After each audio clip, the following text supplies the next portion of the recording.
Midwest Professional bringing you a video on things to watch out for when purchasing your first AR15 bolt carrier group.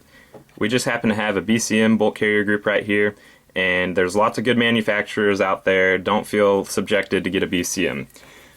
Now, first things that we're going to go over when purchasing a bolt carrier group is to whether or not the bolt itself has been HP or MP tested. HP tested means high pressure tested, and MP stands for magnetic particle inspected. And what they do is they subject the bolt itself to high pressure that could possibly cause it to fail or show any problems with the bolt, and then they test it by magnetic particle inspecting it. And what that does is it can look for any surface or subsurface abnormalities that might form cracks or cause the bolt itself to fully fail. So, HP MP tested bolt. And the next thing to look for would be the staking on the gas keys. This is your gas key right here, in case you didn't know.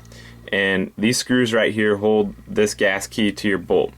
And staking of the gas keys, as you can see these indentions here on the bolt, they actually press the metal together here. And what that does is it squeezes on the screws here, and that keeps your screws from eventually backing out from operation.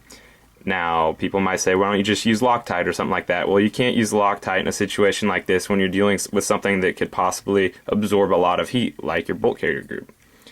The next thing to look out for would just to be the steel type. This happens to be Carpenter 158 steel, which is a mil-spec steel, USGI approved. And a shot peen bolt is another good thing to have. Basically, they, through a process, make the metal have more tensile strength, and that is just another way to avoid cracks from stress from operation and use. Another thing to look out for is, and I've only seen this on early model bolt carrier groups, but if you happen to be getting an old rifle or something, it'd be good to know. The housing of the firing pin. This is a fully housed firing pin, and what that does is it protects the firing pin from the hammer when the bolt goes back and recocks the hammer. Earlier Bushmaster, like really early ones, nowadays ones aren't like that, but they actually had this metal machined away, and it's just a good idea to get one with a fully housed firing pin. Another thing is this is actually considered their full auto bolt carrier group, and it has no metal machined away here on the bottom. And your bolt has a lot more inertia, and basically could just lead to more reliable function, and it's also more balanced, just balanced in general.